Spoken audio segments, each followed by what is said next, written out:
सच्चाई सच छुपने नहीं देंगे। मैंने एक सवाल किया, उसका जवाब दे दूं। अब इसके बाद खाना के लिए रुकेंगे सब। इसी महफिल में ऐसे कम से कम 5-6 वकील मुझे नज़र आ रहे हैं, 6-7, जिन्होंने सैकड़ों जो दिल्ली दंगों में फंसाए गए हैं उनकी बेल कराई है। उसमें से 7वां-8वां नाम मेरा भी होगा, सैकड़ों लोगों को। तो मैं चाहूँगा कि आप उन सभी से मिलें और देखें। जो जहाँ तक के उमर खालिद की बात है, उसकी बहुत सारी वजूहत हैं, हम में से उसका कोई वकील नहीं है। एक बात ये बात नहीं कहनी चाहिए, लेकिन उसकी बड़ी वजह यह है कि पीसफुल प्रोटेस्ट बंद हो गए। अगर पीसफुल प्रोटेस्ट जारी रहते तो उमर खालिद नहीं, कोई भी जेल में नहीं रहता, ना गुलफिशा रहती, ना कोई। लेकिन वकीलों ने जो 20% हमारी जिम्मेदारी होती है वो निभाई है। इसी महफिल में अभी मैं आपको मिलवाऊंगा उन सबसे। सैकड़ों नौजवानों की बेल कराई है, वो सैकड़ों बाहर भी हैं। अभी पिछले कुछ दिन पहले ही हसन यहाँ बैठे हैं, उन्होंने रवीश फातिमा की, ये गफ्फार भाई बैठे हैं, सलीम भाई बैठे हैं, सब बैठे। मैं भी आपको मिलवाऊंगा। सैकड़ों लोगों की बेल कराई है जिनको प्लानिंग ये थी कि 10 साल तक अंदर रखा जाए। तो अब मैं गुजारिश करूँगा बहादुर अब्बास नकवी साहब से, इसलिए ये वकील भी हैं और एक सक्सेस स्टोरी जो करबला की है उसके ये एक पार्टिसिपेंट भी हैं। जेल जाने से ये बच गए हैं, लेकिन मैं चाहता हूँ उस पूरी तहरीक में ये जेल जाने से बच गए थे। हालांकि इन्होंने काम पूरे किए थे, लेकिन किसी तरीके से बच गए हैं। तो वो कमी जो है इस बार पूरी करानी है, इसीलिए उनको बुला रहे हैं। बहादुर अब्बास नकवी साहब। हज़रत अस्सलाम वालेकुम। सबसे पहले जो महमूद भाई ने कहा कि जेल वाली बात, तो जब हमारे साथ आप जैसे सब भाई और यहाँ जितने हमारे बुजुर्ग सीनियर इतने एडवोकेट्स और महमूद भाई मौजूद हैं, तो कोई जेल तो भेज ही नहीं सकता। ये डर खौफ दिल में है ही नहीं। और दूसरा, जब मकसद पायस है और ईमानदारी से सिरात मुस्तकीम पे चलना है, तो फिर ये सब तो बात की बात है। अभी जो आज का ये हमारा प्रोग्राम है, ये 123 वक्फ प्रॉपर्टीज़ को लेकर मैक्सिमम सबने अपनी अपनी बात कही। बहुत कम अल्फाज में मैं ये कहना चाहूँगा, अभी तक जितनी बातें सुनी उसमें कमोबेश यही बात है कि जिसकी जिम्मेदारी इन वक्फ जायदादों की हिफाजत करने की है, हम सब उसी से लड़ने की बात अभी कर रहे हैं। सबसे बड़ा दुश्मन इस टाइम इन वक्फ जायदादों का वही है जिसकी जिम्मेदारी थी इनकी मुहाफिजत करना, वो है वक्फ बोर्ड हर स्टेट का। अब दिल्ली के बारे में अभी 123 पे हम वो करेंगे, अपना आर्गुमेंट लिमिटेड बात करेंगे। 123 वक्फ प्रॉपर्टी का 8 तारीख को यूडी ने ऑर्डर निकाला अर्बन डेवलपमेंट मिनिस्ट्री से, डिप्टी एलएमडी ने। उस आदेश के बाद 9 तारीख को वहां के सेक्शन ऑफिसर ने एक लेटर जारी कर दिया और उसको छुपा के रखा गया, ना कौम को बताया गया और ना ही किसी वक्फ बोर्ड के मेंबर के सामने बताया गया। उसके बाद जब हमें मालूम हुआ और जिस दिन प्रेस कॉन्फ्रेंस महमूद प्राचा साहब, कलवे जवाब साहब ने प्रेस कॉन्फ्रेंस करी और ये पूरा सब एक्सपोज किया, उसी दिन जल्दबाजी के अंदर 12:30 बजे महमूद भाई ने प्रेस कॉन्फ्रेंस की है, 3 बजे वक्फ बोर्ड ने प्रेस कॉन्फ्रेंस रखी। प्रेस कॉन्फ्रेंस रखने के बाद उन्होंने ऐलान किया कि हम लोग कोर्ट मूव कर रहे हैं और हम लोगों ने कोर्ट में केस दायर कर दिया है। अब जो कोर्ट में एप्लीकेशन मूव की गई, आप सब एडवोकेट्स हैं इसलिए आपको समझ आएगा।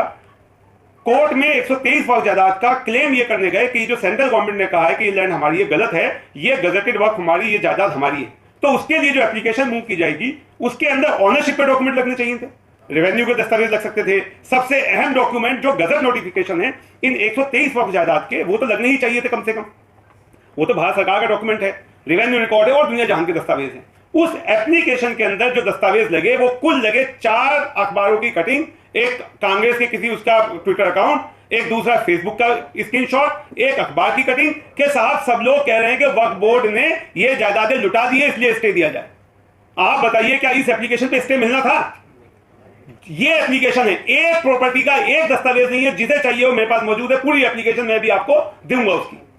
उसके बाद हम लोगों ने फ्रेश रिट दायर करी जिसके अंदर हमने उसमें यह कहा गया था कि किसी भी क्लेमेंट ने, स्टेक होल्डर ने पार्टिसिपेट नहीं किया प्रोसीडिंग्स के अंदर। तो वक्फ बोर्ड के वक्फखोर अमानतुल्लाह खान और उनका मैच किस तरह फिक्स था वो बताता हूं। हमने एडवांस में बता रखा है कि हमने पार्टिसिपेट किया है, ये प्रोसीडिंग्स है। हर डेट पे 2 मेंबर कमेटी के सामने अंजुमन हैदरी पेश हुई है एज ए गजटेड मुतवल्ली। मुझको बाकायदा 2 मेंबर कमेटी से, क्योंकि रेवेन्यू रिकॉर्ड में मेरा नाम दर्ज है, गजट में मेरा नाम दर्ज है, मुझे नोटिस देकर बुलाया गया है और मैंने पार्टिसिपेट किया। ये वक्फ बोर्ड की नॉलेज में है। उसके बावजूद जैसे ही ऑर्डर निकलता है कि आपके किसी वक्फ बोर्ड के स्टेक होल्डर ने वहां पार्टिसिपेट नहीं किया, तो फौरन अमानतुल्लाह खान लेटर जारी करते हैं और एक्सेप्टेंस देते हैं कि हाँ हमने कोई चीज के अंदर पार्टिसिपेट नहीं किया है।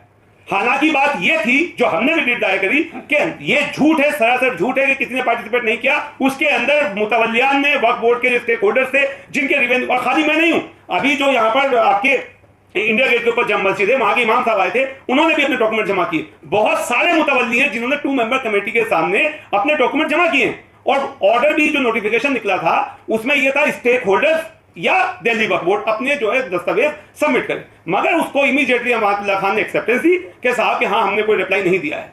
अब उसके बाद जैसे ही हमने रिट दायर करी, पहली डेट के ऊपर जब स्टे के ऊपर आर्गुमेंट होने का बारी आई, फौरन वक्फ बोर्ड के वकील ने आके, वली शबी ने आके कहा कि नहीं साहब आज इसकी सुनवाई ना की जाए, आप ये बताइए। हमने उसमें दस्तावेज क्या लगाए हैं? अपना गजट नोटिफिकेशन लगाए हैं, अपनी कोर्ट प्रोसीडिंग्स लगाई हैं, अपनी हर तारीख के ऊपर पेश होने के डॉक्यूमेंट लगाए हैं, और जो हमने रिप्लाई सबमिट किया और डीडीए उस पर कोई जवाब नहीं दे पाया और उसने एक्सेप्ट किया कि हमारे पास कोई ओनरशिप का कागज नहीं है, हमने वो दो दस्तावेज के साथ वहां पर अपनी रिट दायर करी, जिसमें वक्फ बोर्ड भी पार्टी है। अगर वक्फ बोर्ड कुछ कहना चाहता है तो वहां कह सकता है ना, पार्टी है उसके अंदर, होम मिनिस्ट्री है, यूडी मिनिस्ट्री है, माइनॉरिटी मिनिस्ट्री और चौथी वक्फ बोर्ड। उन्होंने आके कहा कि आज इस पे सुनवाई ना की जाए, हम पहले अपनी तरफ से रिट दायर करेंगे। तो पहले दिन जो हमारा बेस्ट केस था, अर्जेंसी थी हमारी, उसको वक्फ बोर्ड ने आकर रोका कि आज इसकी सुनवाई नहीं की, हम ऑब्जेक्ट कर रहे हैं। उस दिन गया, उसके बाद तीसरे दिन आए, अगले दिन छोड़ के नेक्स्ट डे हियरिंग, तो कहने लगे साहब के राहुल मेहरा जी को अपॉइंट किया गया है साहब, उनकी तबीयत खराब है, 2 दिन आगे दे दिया जाए। हमने कहा हमारी एजेंसी है, कहने नहीं साहब कोई एजेंसी नहीं है, कोई सरकार कार्रवाई नहीं कर रही है, वक्फ बोर्ड का स्टैंड था कि अभी कुछ नहीं हो रहा है और कोई एजेंसी नहीं है।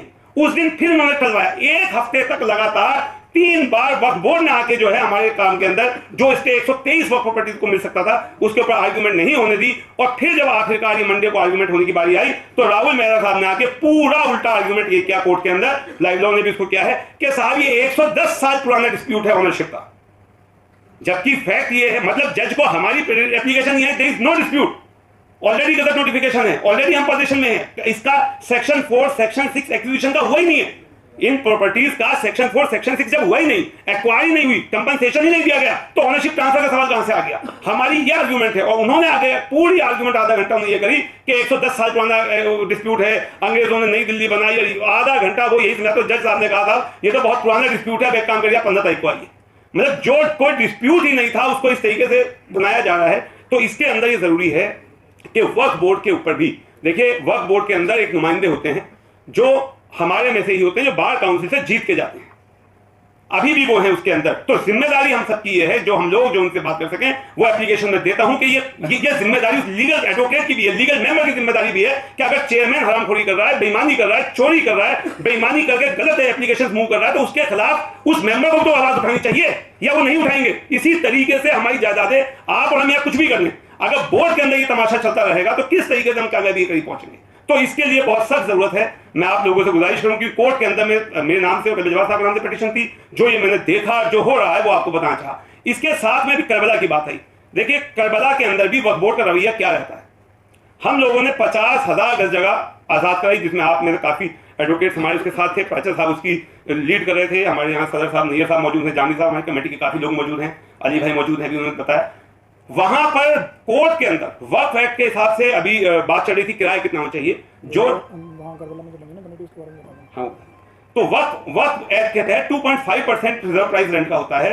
उसके अंदर जब केस शुरू हुआ तो वक्फ बोर्ड ने एफिडेविट दिया कि जोरबाग के अंदर की जमीन एंक्रोचर के पास कुल 30,000 रुपए महीना पर रहनी चाहिए, 2 एकड़ जगह। उसके बाद वहां आर्ग्यूमेंट हुई, तो वहां पर वक्फ बोर्ड का जो एफिडेविट था, ये बहुत इंटरेस्टिंग बात है और टेक्निकल बात है, इसलिए बताना चाहता हूं क्योंकि आमतौर पर यह होता है कि वकील ये जाके कहते हैं, जैसे भी वक्फ बोर्ड के वकील ने वजी शफी को कहेंगे साहब मुझे जो इंस्ट्रक्शंस आती हैं मैं तो वो कर रहा हूं। तो वहां पर वक्फ बोर्ड ने एफिडेविट दिया कि नहीं, ये जगह इंक्रोचर के पास ही रहनी चाहिए, ये मुतवल्ली को वापस नहीं मिलनी चाहिए और इसका किराया कुल 30,000 रुपये होना चाहिए। उसके बरक्स महमूद प्राचा साहब ने, ये वक्फ बोर्ड के वकील थे, इन्होंने आर्गुमेंट किया कि नहीं, ये एफिडेविट गलत है, इस एफिडेविट को नहीं माना जाएगा क्योंकि जो वक्फ एक्ट है वो इसके अपोजिट है। वक्फ एक्ट के हिसाब से सर्कल रेट का 2.5% होना चाहिए, वक्फ एक्ट के हिसाब से ये एंक्रोचर है, मुतवल्ली का राइट है, इनको पोजीशन मिलना चाहिए। वो सारी बातें उस अवार्ड के अंदर बाकायदा मेंशन की गई हैं कि वक्फ बोर्ड का स्टैंड ये था और एडवोकेट का ये था। फिर अपोजिट पार्टी ने उस पर ये लिया कि नहीं, कि एडवोकेट जो स्टैंड लिया गया है पार्टी के जरिए उसके बरक्स नहीं जा सकते हैं, उसको भी उसके अंदर डील किया गया है। उसमें लिखा गया है कि नहीं, अगर एडवोकेट जो बोल रहे हैं वो लॉ के अकॉर्डिंगली बोल रहे हैं तो एफिडेविट नहीं माना जाएगा, वो माना जाएगा जो लॉ होगा, जो एक्ट होगा। तो यहां पर जो सारी गड़बड़ी हो रही है वो वजह यही है कि वकील भी वहां जाकर जो है वही गा रहे हैं जो लॉ नहीं है, वक्फ बोर्ड भी लिख के वो एप्लीकेशन मूव कर रहे हैं जिससे ज्यादा से ज्यादा बेनिफिट अपोजिट पार्टी को मिले। और ये मसला सिर्फ मुझे जो समझ आया है, उनकी चाहत ये है कि ये जितनी ज्यादा ये बवाल बढ़े, जितनी ज्यादा मारकाट हो, उतनी ज्यादा पॉलिटिकल माइलेज केजरीवाल और इन लोगों को मिले। अदरवाइज इतना क्लियर केस जिसके अंदर ना सेक्शन 4 लगी, ना 6 लगी, ना कहीं पोजीशन हैंडओवर हुआ, तो एक्विजिशन ही नहीं हुआ, उसके अंदर आप किस तरीके से इस तरीके की बात कर सकते हैं? और उसके अंदर आप जब कोर्ट में जाएं तो कोई लॉ पॉइंट पे आप एप्लीकेशन ही मूव ना करें, सिर्फ ट्विटर अकाउंट लगाएं, तो इससे साबित है कि एक बड़ी कॉन्स्पिरेसी है। हम सब लोगों को मुत्तहिद होकर, इसमें सबसे बड़ी जरूरत जो है, मुझे लगता है कौम तो हमारी बेचारी लड़ने को हर तरीके से हर जगह तैयार हो जाती है, खड़ी भी रहती है, मगर हमें ऐसा लगता है कि अब जरूरत है कि हम सब लोग इकट्ठा होकर एक साथ, जो एडवोकेट्स हैं वो वक्फ बोर्ड की जो ये कार्रवाइयां चल रही हैं इसके ऊपर ध्यान दें। इसके अलावा अभी एक कोऑर्डिनेशन कमेटी बनी है जोड़बाग के अंदर, अभी इसी इश्यूज के ऊपर जो अपना काम कर रही है, इंशाल्लाह उसकी भी एक मीटिंग महमूद पाजी साहब के साथ दोबारा होगी। और इसके लिए जो ये मैंने एफिडेविट और कोर्ट केस की प्रोसीडिंग्स है, ये अभी नंबर्स आ गए हैं, आप सबको इंशाल्लाह कल सुबह मैं शेयर करता हूं।